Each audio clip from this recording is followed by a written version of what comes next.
Tanghalian na, tikman ang mga masasarap, katakam-takam at nakakabusog na talakayan ukol sa ating mayamang pananampalataya. Halina't magsalo-salo tayo sa Kwentuhang Katoliko. Magandang tanghali po sa ating mga ginigiliw na tagapakinig ngayong araw ng Lunes. Start of the week na naman. Kaya syempre, kapag Lunes, tayo ay Kantahan Mondays dito sa Kwentuhang Katoliko sa 91.9 Bright FM. Ako po si Karen para sa Commission on Catechesis ng Archdiocese of San Fernando. At nagbabalik ang inyong keyboardist tuwing Monday kantahan, Satch. Yes. Magandang lalaki po kami at mga babae kami nandito sa booth, no? Ito po ulit ang inyong DJ na Father Joel para sa Kantahang Katoliko ngayong Monday. Ganun pa yung epekto ng pagpapagupit, nagiging daring pati Kung sa makikita nyo lang po kasi ako ngayon, bagong gupit ako. Yan. No? Ano daw yung tawag dito sa gupit ko? Fish cut na hindi lubusan. Kala ko tsunami. Dahil medyo maulan sa labas. No? Binagyo yung buhok ni Among. Pero ngayong Lunes, yung ating mga pag-uusapan at mga awiting ikakanta, napapanahon eh. Una, bakit napapanahon? Sino ba o kaninong kapistahan po ba ngayon? Kapistahan ni San Lorenzo Ruiz de Manila. ang unang Pilipinong santo. At Pilipinong martir. Pero hindi naman siya purong Pilipino kasi. Chinoy siya no? Kahit So, na half-breed talaga. Excuse me? Pero Pilipino pa rin. Pinoy pa rin. Pero ano naman, Sa bagay, syempre, sino ba naman ang purong Pilipino, sige di ba? nga. Lahat tayo. Lahat. Half-half tayo, no? Ito, Ako, ano puro po? ako. purong ano, Purong tsokolate. purong kalokohan Ang balat. minsan. Yan. Pag off the air yan, purong kalokohan.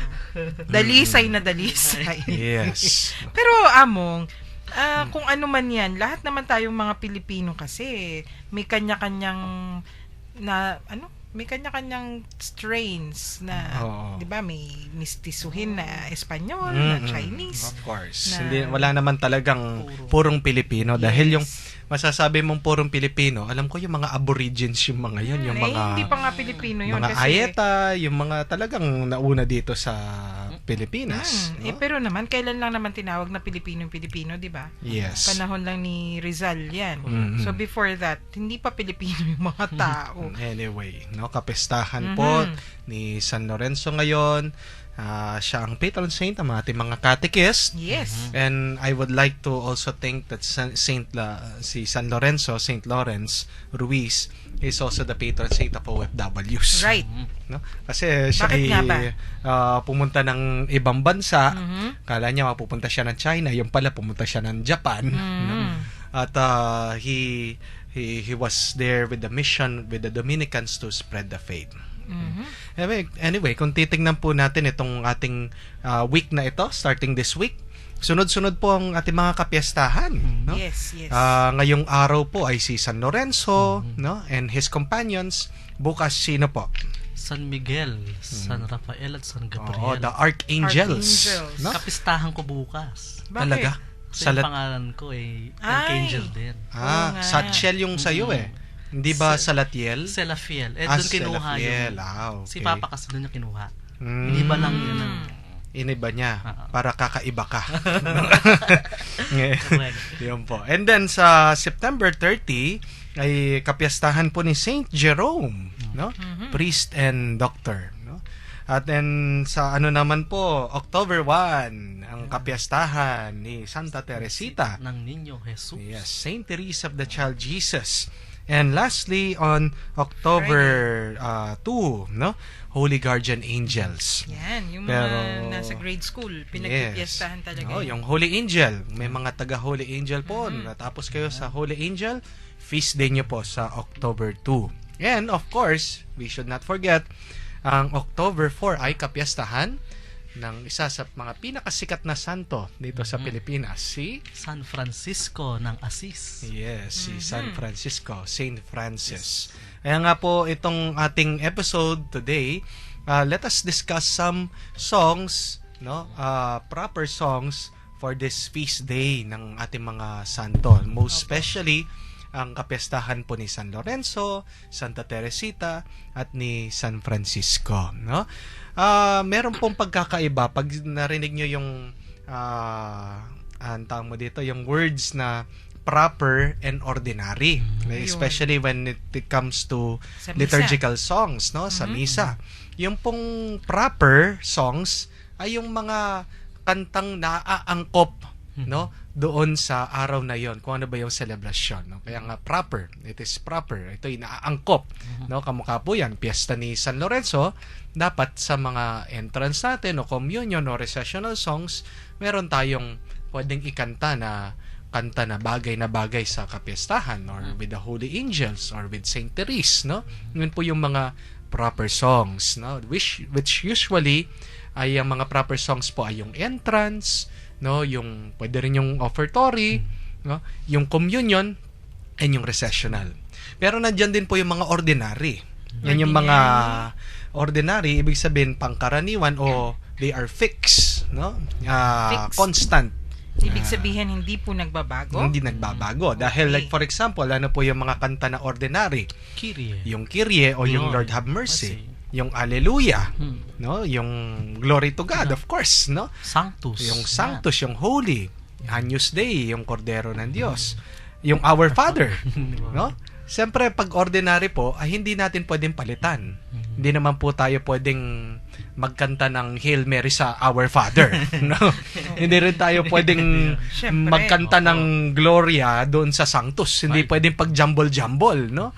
Kaya nga kumbaga, among yung sinasabi po natin, yung ordinary, yan yung mga nakatakda na. yes, Sa ayaw at sa gusto natin, nandyan yan. Oo. At I think kung tayo po ay talagang palasimba, alam na po natin kung yung pagkakasunod-sunod ng mga ordinary songs na yan within the Mass. But today, dito po sa ating kantahang Katoliko, let us try to discuss and kami po ay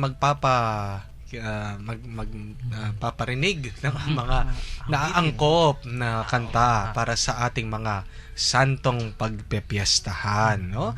Ngayon, kung gusto niyo pong makisali sa ating kwentuhan, kayo ba'y may mga kanta din na kinakanta sa inyong mga baryo o lugar, no? Para kay San Lorenzo, kay Santa Teresita, para sa inyong mga anghel, o lalong-lalo kay San Francisco. Yan, marami yan siguro. Sigurado, no? So, give us a text, give Yes. us a tweet. Aba, tweet pa. Dahil, Makikiano tayo? Hashtag.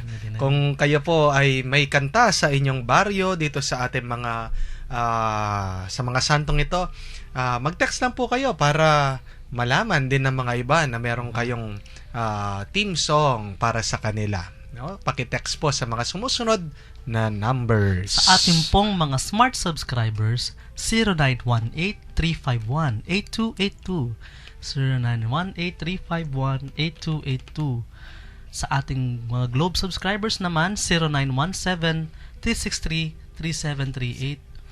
0917-363-3738. At sa ating mga Sun subscribers, 0923-231-4124. 0923-231-4124. Bingo! Bingo talaga. Text lang po kayo. At, May pumuro na yata. oo nga, kayong dalawa talaga. Pag nandito kayo, kung ano yung mga pakananin nyo. Meron bang parokyang nagpepiesta ngayon sa Pampanga? Meron yata. San Lorenzo. Dau yata eh. May Alam parokya ko. na tayo ng San Lorenzo Ruiz. Alam ko, no, sa Dau.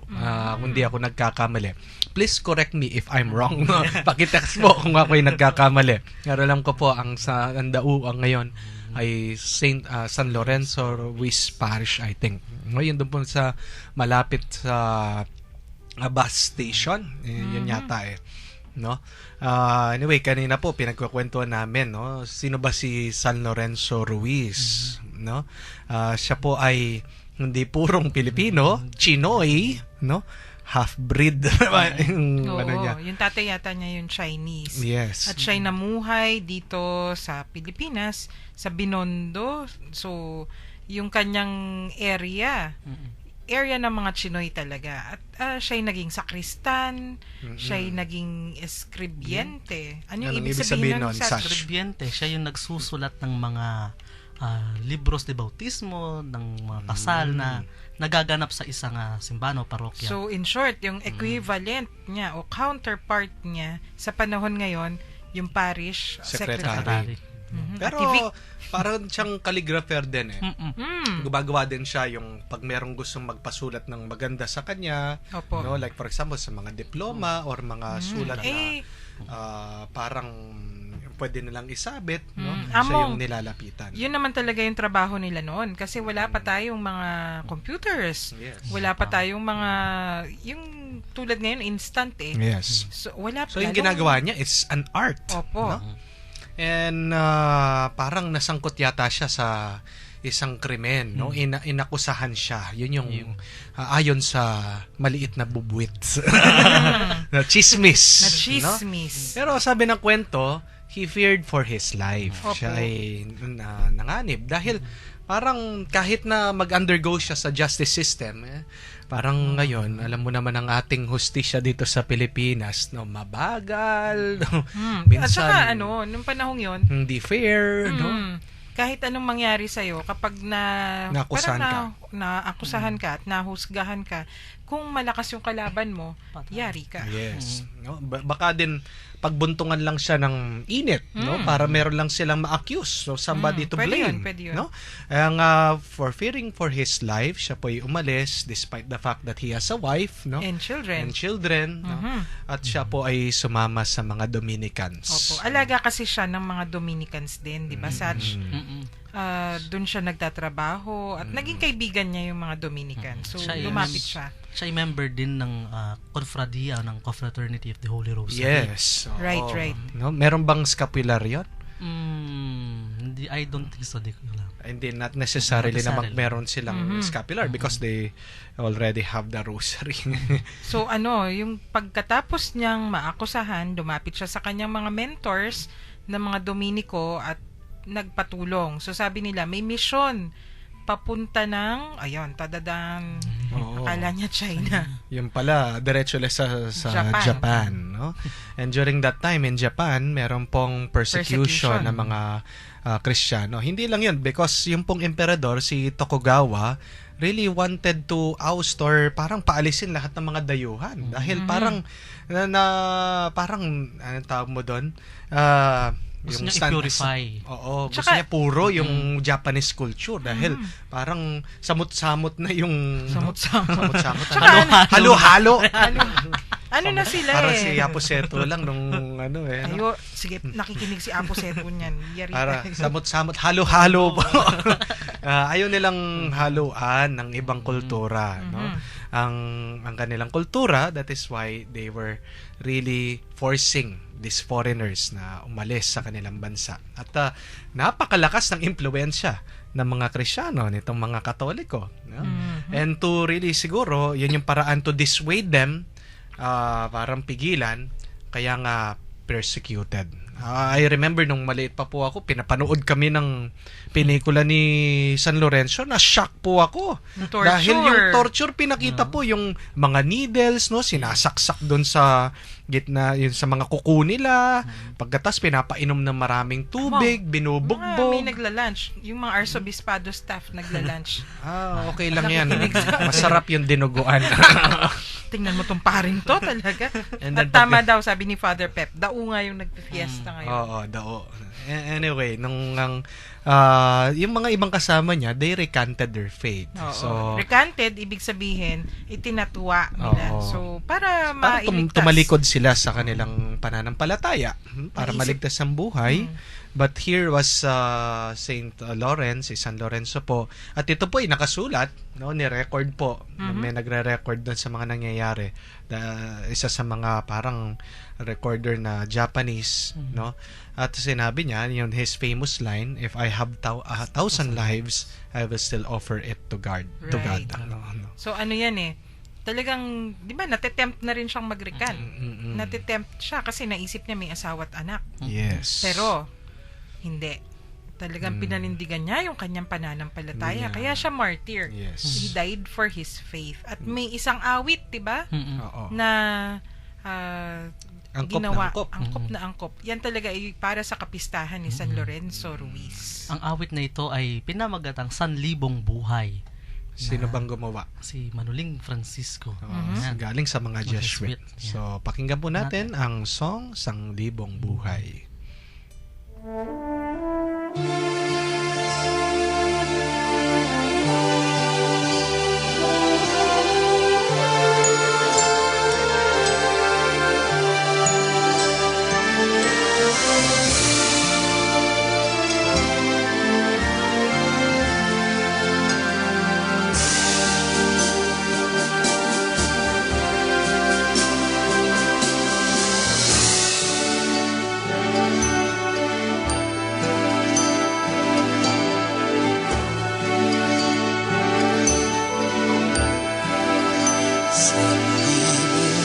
Sanlibuan aking buhay, bawat isa'y iaalay sa Diyos at bayan kong mahal.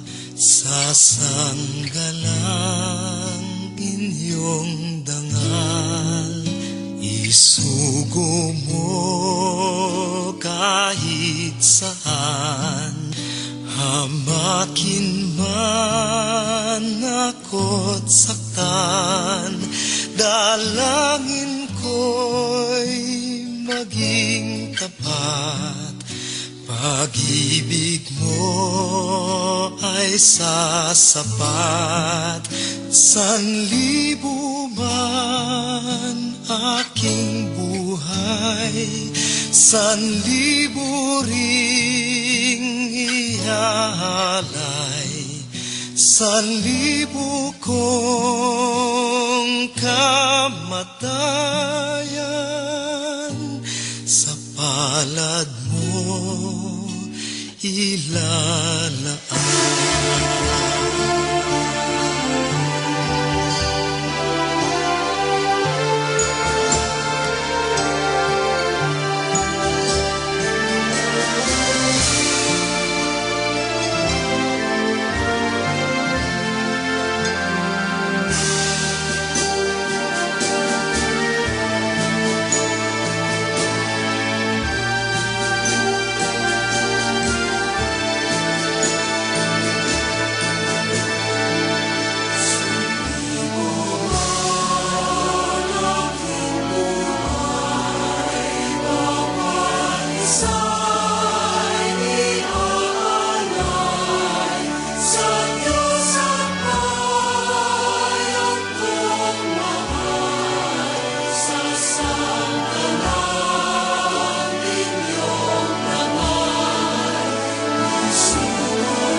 nagbabalik po ang Kwentuhang Katoliko. Ayan. Very inspiring song. Aba, feel na feel yan kapag kunwari tayo ay hearts on fire, 'di ba? Sa ating pananampalataya. Yung sinasabi nung awitin. Sabi ni San Lorenzo Ruiz, 1,000 man ang aking buhay, lahat 'yon iaalay sa Panginoon. Higit pa siya sa pusa. Yung pusa, 9 lives lang siya. Libo-libong buhay. Pero pagkakaloob pa rin niya sa Diyos. Ibig niyang sabihin, wala sa isa man sa mga buhay na yun, wala siyang pag-aalinlangan na iaalay sa Panginoon. Pinaramdam niya yung lakas ng loob. No? Hindi lang yung matapang na nakikilaban, no? Nakikipag-gera, pero yung paglalaban niya ang kanyang pananampalataya. Kaya nga, paano ba siya namatay? Di ba? He was hanged, no? Nakapatiwarik. Yung paa, no? Parang, tinali yung paa. Di ba parang parusa nung unang panahon? Yes, hindi, yung mga bata, di ba? Minsan yung... mga bata? Hindi, meron din, di ba? Yung mga matitigas na ulo, tinatali yung... pero pantakot lang yun, alam ko sinasako. Sinasako sila. Siguro kayong dalawa sa super ay, hindi naman ginawa sa akin yun, no? Good boy ako nung bata. Ano yung pinagagagawa niyo. Naku, alam niyo yung mga torture na. Pero si San Lorenzo, tinuluyan talaga kasi totoo yun na ginawa sa kanya. Tapos yung kamay niya, it was also tinali din, merong pabigat. So, talagang parang ini-stretch siya, no? Torture talaga yung nangyari. Kaya martyr nga siya. And he suffocated. Siya po ay hindi nakahinga dahil 2 days po siya doon nakabitin doon sa balon, no? At he died of suffocation after 2 days. At siya po ay cremate o sinunog, and his ashes with his companions. Hindi lang po siya mag-isa, kasama din niya yung may mga martyrs na iba. No, lalo may mga Dominicans. Yung pong kanila mga abo ay hinihagis. Yung dahilan nun, hindi tulad ngayon kasi 'di ba ngayon yung pag may kinikremate, dinidistribute yung ashes para daw together with nature, kesyo. Sa kanila hindi. Yung reason for that cremation at pagtatapon sa dagat para daw walang matirang mga relics, walang matirang mga remains, para walang place of veneration. Yung it was the ultimate way for humiliating them. Yes. Talagang pinahiya talaga. Tama. Dahil wala kang place na kung saan pwede ka magkabit ng bulaklak. No? Yun. Hindi siya enshrined Hindi. No? So, walang magiging shrine, walang place of pilgrimage. But no, centuries later, anong nangyari? Ayan, santo na siya at talagang may debosyon.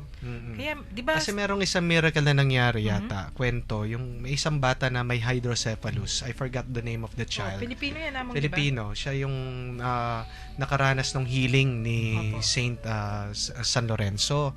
Hydrocephalus, pero biglang gumaling because of the prayers ng family niya, ng mga friends, ng mga neighbors. At nakita daw ng isang bata, ay isang parang lalaki at her bedside, no? Parang nakapalad yung mga kamay niya looking towards heaven. Kaya po yung ni San Lorenzo ganun Some painting. yung painting niya looking towards heaven, nakatingin sa langit, no? Anyway, no, meron pang isang magandang kanta po na kinompose, no, ni Dom Benildus Maramba. Ang title ay Lorenzo Ruiz Martir. Ang lyrics po ay sinulat ng isang classic Filipino writer natin na si Celso Alcarunungan. Isang professor at naging scriptwriter din. So pakinggan natin ang awiting Lorenzo Ruiz Martir.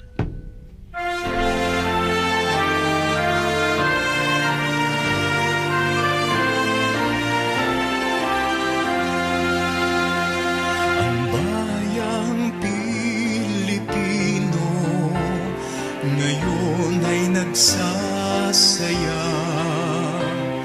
isang sugo sa langit, tayo ay mayroon na. Salamat sa may kapal, sa banal na biyaya, tinanghal ng daigdig, kayo manggil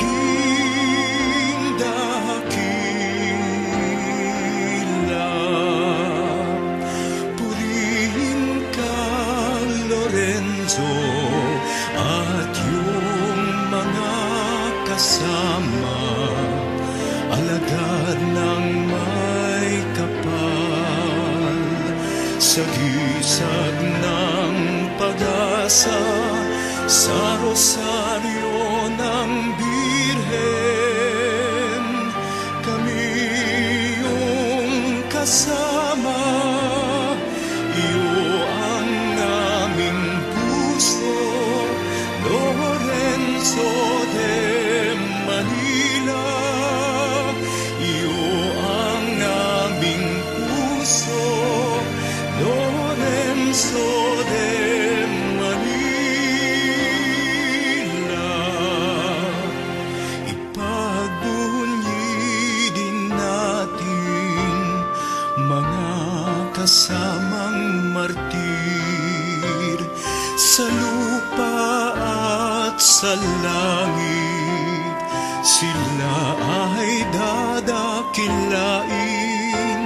Salamat sa may kapal, sa banal na biyaya, tinanghal ng daigdig, kayo mangging dakila.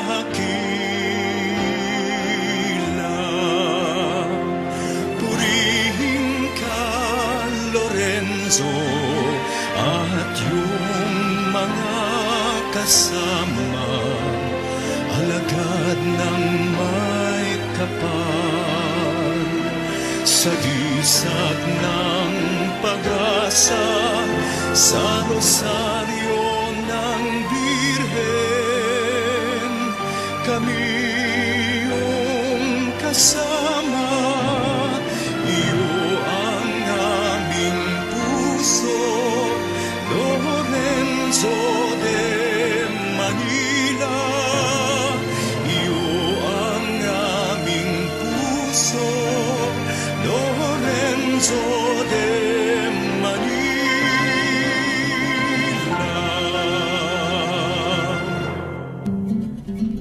Nagbabalik po ang Kwentuhang Katoliko dito pa rin sa 91.9 Right FM. Yang napakinggan ninyong magandang awitin ay isa, sige Satch, ano yung sinasabi? Yan. Ano yung buod? Yung isang dangal ng lahing Pilipino Tama. na tayo ay nagkaroon na sa wakas ng isang santo na pinaparangalan sa lupa at sa langit. Yes. So, posible pala tayo mga Pilipino ay pwede ring maging banal. Oo naman. Tayo ay likas na banal, likas na mabuti dahil ginawa tayo ng banal at mabuting Diyos. No? Pero sometimes, tayo ay nalilihis lang sa landas. Ay, tao po, among tao. Ito, may isang text na maganda galing kay Mang Amando. Sabi niya, a man is a fool when he dies for his opinions.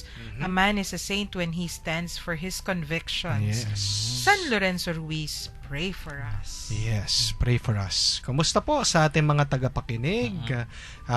Si Ate Bioli nakikinig at nagte-text din. Kumusta kayo dyan? No? Pati po sa ating mga tagapakinig sa parokya ng San Jose, dito po sa San Fernando. No? Kumusta po kayo?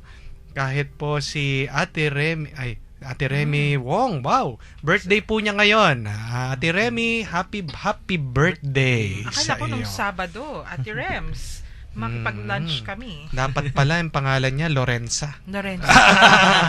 Di ba? No? Dahil nga Feast of Saint Lawrence. No? O sige, next. Kasi nahati na yung oras natin pero may iba pa tayong mga santong pararangalan. Sino po ang susunod? Isa pa pong sikat na santo na ating isa-celebrate this week, no? Darating na Thursday is the Feast of Saint Therese of Lisieux. Sino si Therese of Saint the Child Therese? Jesus. Aha. No? Santa Teresita. No? So Santa Teresita siyang kakilala natin. Oo. No? Sino po yung taga saan po siya? Bakit Saint Si Therese? Saint Therese po, no? Lisieux, no? French. Yung ano niya. Frances. Siya po ay nangarap na maging madre, no? Dahil dalawa sa kanya mga kapatid ay nagmadre, no? But before that, actually po, hindi ko alam kung tapos na ba yung canonization ng mga parents niya. Hindi pa. But Papunta they, na, I think, papunta na doon, no? Blessed na sandali sila, lang, di ba? Sandali na lang. No, yung pong mga parents, kaya naging santo kasi itong si Santa Teresita, actually, her parents were also holy. Ang kanya pong Example sila. ang kanyang nanay, ang pangarap niya ay maging santa daw. Ang kanyang tatay wanted to become a monk, no? Kaya nga po nung daw sila ay nagsama, no? They wanted to remain celibate daw, ganun, no? At nalaman daw ng isang pare, bakit ganyan kayo? Sabi ng ganun, no? Kasi pag nag-asawa, kailangan maging bukas sa pagkakaroon ng mga anak. Oo. Kaya sabi niya, no, your marriage is a gift. It's a gift from God, no? Cherish it. Kaya naman cherish nila. Nagkaroon po sila ng maraming anak. Kanilang mga anak, no, lahat ay halos pumasok sa kumbento. First two na pumasok ng kumbento, at doon po na hikayat din at na-inspire itong si Santa Teresita to enter the convent, to become a Carmelite, no? At first ayaw po ng yung superior ng Carmelite because she was too young. Bata pa talaga. Opo, because I think 13 pa lang yung ano niya gusto niya pumasok sa kumbento. So ang ginawa daw niya, pumunta daw siya sa obispo at nakiusap siya. Ayaw din ng obispo dahil masyadong bata. So ang ginawa ng kanyang tatay, sinama siya, pati isa niyang kakabatang kapatid, pumunta daw po sila sa Roma to have a pilgrimage. Dahil maliit daw siya, kaya niya makapasok-pasok doon sa mga iba't ibang nakakordon. She was touching all of the relics, no? Talagang hawak dito, hawak doon, pray here, pray there, no? Hanggang doon sa audience daw ng Santo Papa, they were instructed not to speak to the Pope. Pero matigas yung ulo nitong si Santa Teresita. No, nilapitan daw ang Santo Papa at nakikiusap na siya ay papasukin na sa kumbento. At dumating ang mga bouncer. Yung mga gwardya. Yung mga gwardya. At siya ay binitbit, no? Ay, rugoy ng anak. Paalis dahil siya ay gumagawa ng commotion. Pero sabi ng kwento, one of the vicar generals saw yung talagang the sincerity, yung vocation ni Santa Teresita. Kaya siya ay binayagan ng pumasok, no, to become a Carmelite nun, no? Kung para sa atin pong mga magsa-celebrate ng feast ni Santa Teresita, no, meron po tayong mga prepare na songs, no, para sa kapiyastahan, no. The first song po ay freshly composed, Yan na no? naman Ito po ay dahil meron po kaming isang baryo dito na sila ay sumasaingsing. Sumasing-sing. Dumadaing. Dumadaing, no? Joke lang po. Sila ay dumadaing na wala daw silang kantang pang Santa Teresita. So, pinilipit ko na naman po ang banal na espiritu for inspiration. At ito po ay isang himno para kay Santa Teresita, gawa po sa Kapampangan. Kung gusto nyo po ng copy, just text us. We can email you. We can send you the PDF, the musical piece na pwede nyo pong kantahin on the feast day of Santa Teresita. So, ito po ang Post kanta. na natin mamaya. Yeah.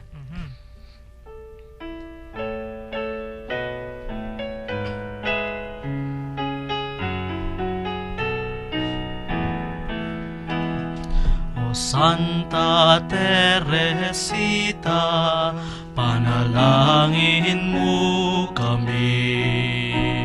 O mabanglong sampaga ng Ninyo Jesus, anghel ning kalinisan, salamin ning kabanalan.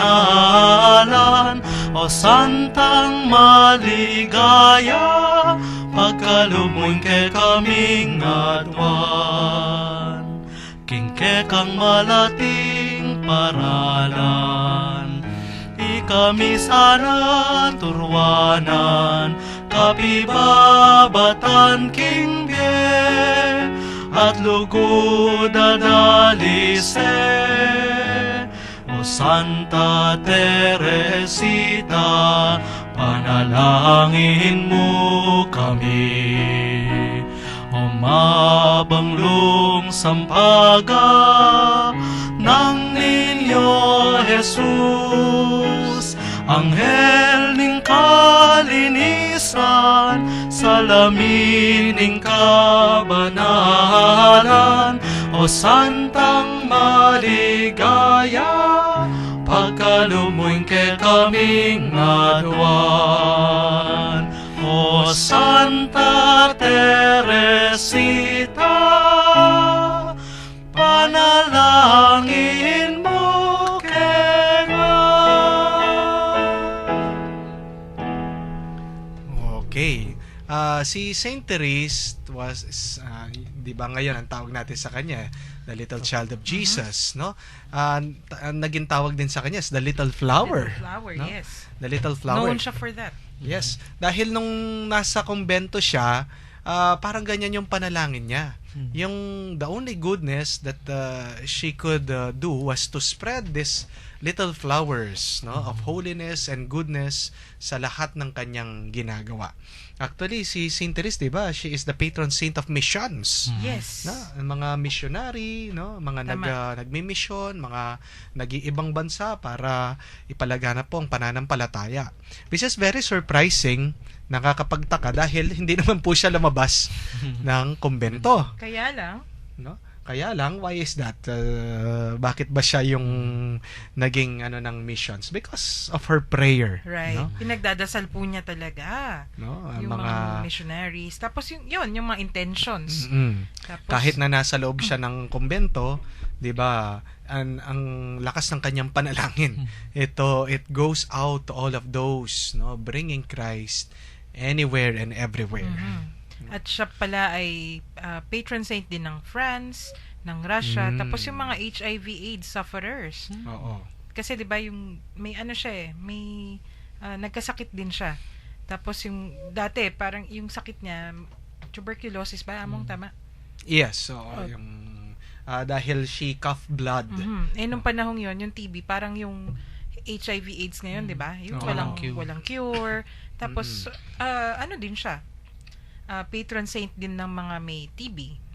Oo. Ng florists and gardeners. At yung mga ulila, yung loss of Okay. parents. TB, kala ko anong channel sasabihin ko sana. TB sa likod. Yung mga may tuberculosis po. So sa mga may sakit, no, pwede po nating ask the intercession of Saint Therese for healing also, no. Meron pong isang kanta din na ginawa, no. Ito ay mula naman sa Santa Rita, no.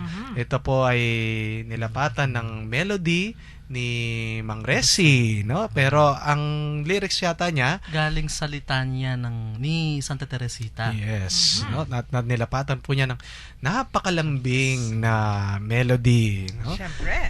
Siyempre si Bagay. Santa Teresita was a little flower, napakahinhi, napakalambing, very gentle, no.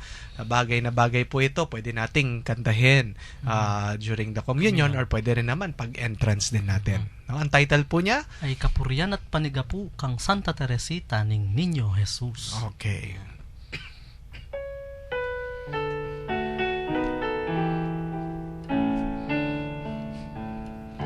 Malating bulaklak ning Niño Jesus, Malating Teresa, esposa ng Jesus.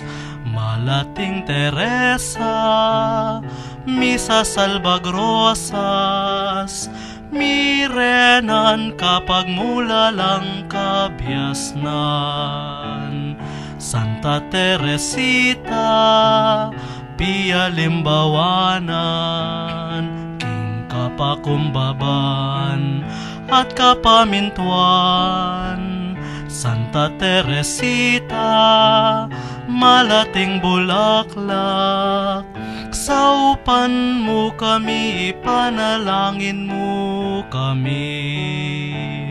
Santa Teresita, antabayanan mo kaming ipalaganap miya ingamano ning Dios. At bayu kesana makoketiking yatu kalupa muwasabi mi ing lugod mi king Dios. Santa Teresita, antabayanan mo kaming ipalaganap miya inga manuning Dios. At bayu kesana makoketiking yatu kalupa muasabi mi ing lugod mi king Dios.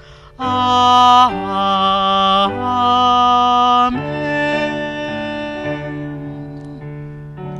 Si Saint Therese was also known for her little way, no? Yung little way of loving, no?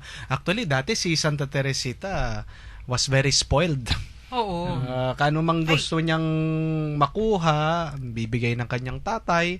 Tapos very sensitive daw 'yan, no? Napaka-sentimental, matampuhin, no? Siya po yung sinaunang emo. No?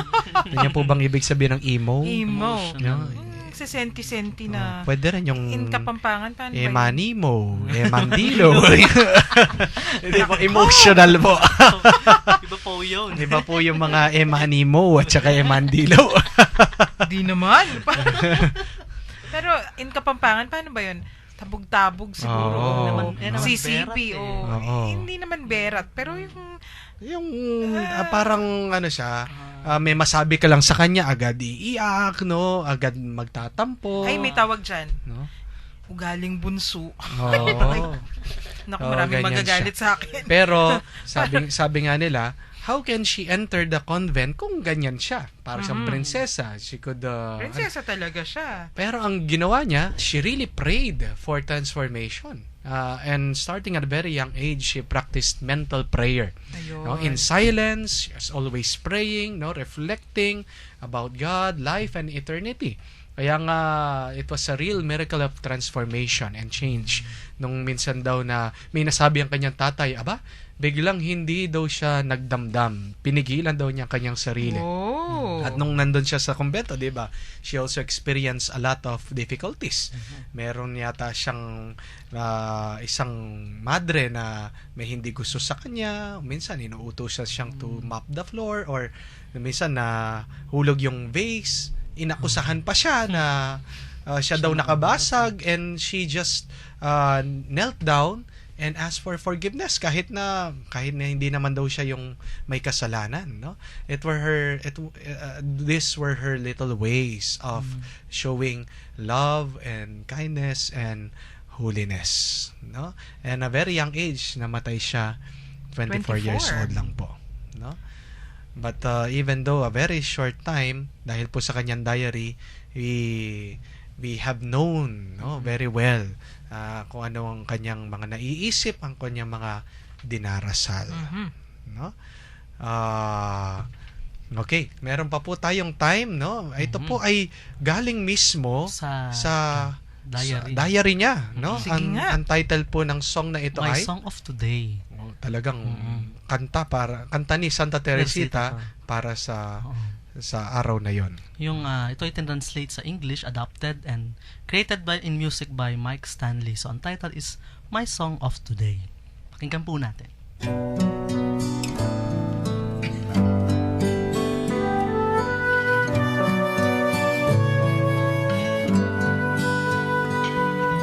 Oh, how I love thee, Jesus.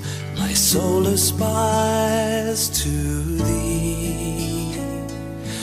And yet for one day only, the simple prayer I pray, come reign within my heart, smile tenderly on me.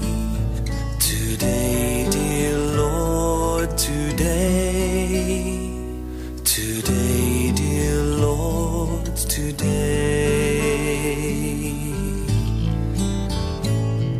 What care I for tomorrow, whatever it's.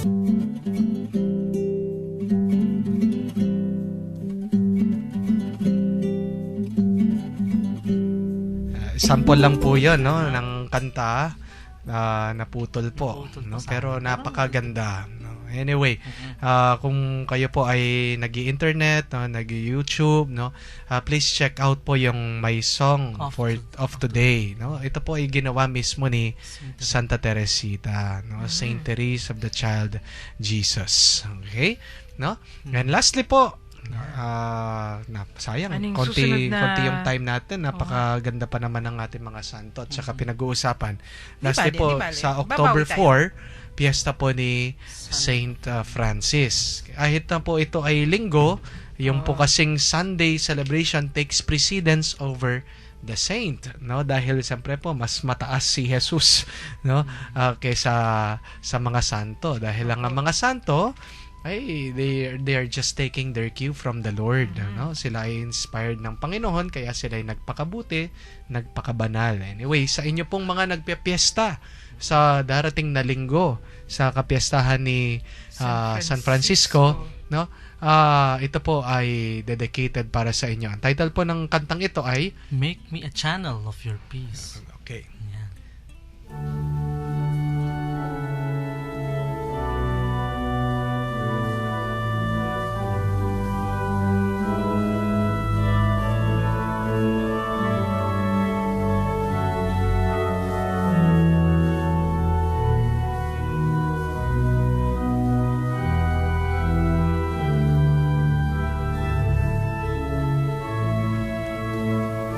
Make me a channel of your peace.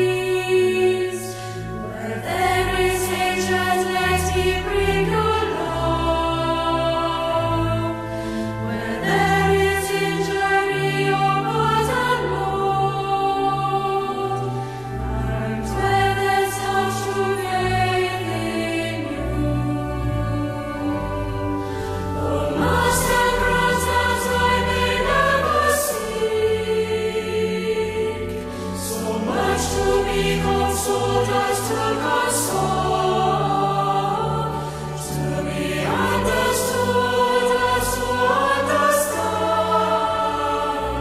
to be loved as to love with all my soul. Make me a channel of your peace. Where there's despair in life, let me bring hope. Where there is darkness, find me light. And where there's sadness, ever joy.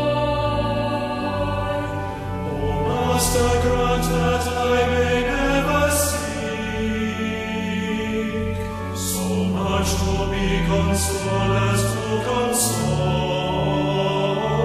to be understood as to understand, to be loved as to love with all my soul. Make me the channel of your peace. It is in pardoning that we are pardoned, in giving to all men that we receive, and in dying that we're born, in dying that we're born to eternal life.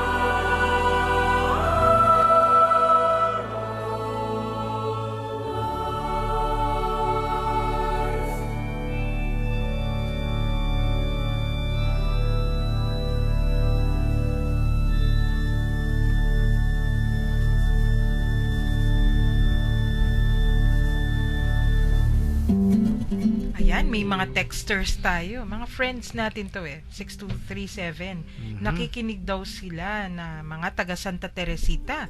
Ang ganda daw po ng kanta ni Santa Teresita. Inspired silang lahat. Si Tita Yan, RV, Nisi, Mags, Ay, and Tita Yan Melania. Nasa palengke po kami. Nasa palengke daw sila. palengke Lahat sila. daw sila nakikinig. Oh, siyempre, gabi-gabi namin kinakanta yun dahil nagdodobe na kami. Ayan. Okay, Oh. kumusta din natin ang ating mga regular na tagapakinig. Siyempre, ang napakagandang si PJ, no? Of course, PJ na maganda. Sila Ate Guy, no? saan pa ba? Yung mga nakikinig sa palengke po, dito sa ating sakop, no? Hanggang dyan sa Lubao, sa San Simon, sa Florida Blanca, sa Guagua, no? Santa amin. Rita, Yes. okay, Santa Rita, no? Dito sa San Fernando, hanggang po sa Angeles at Tarlac. Aba, abot tayo ng Tarlac. Umaabot na ng Tarlac. Si Mami, nakikinig na. Ay, hindi ko alam. Eto, may texter tayo. Sa susunod na santo, ito na ating kakantahin dapat. Kung maari daw ipatugtog yung Brother Sun, Sister Moon. Kasi kinakanta nila sa Chapel ng Balangkas, San Matias Parish. Opo.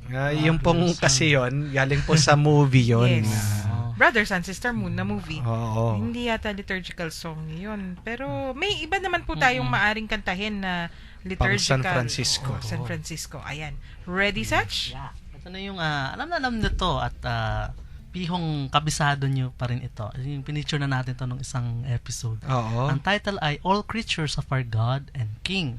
So, mula din yan dun sa inspiration sa prayer ni Saint Francis. Okay.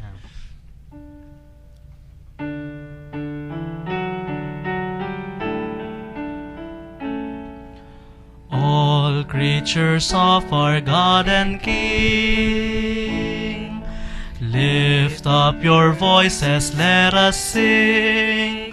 Hallelujah, hallelujah. Bright burning sun with golden beam, soft silver moon jet gently gleams. Oh, praise Him, oh, praise Him. Hallelujah, hallelujah, hallelujah.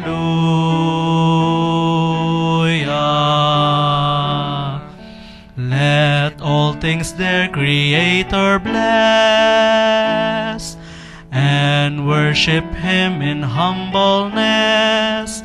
Oh, praise Him, hallelujah. Praise, praise the Father, praise the Son, and praise the Spirit, three in one. Oh, praise Him, oh, praise Him. Hallelujah, hallelujah, hallelujah.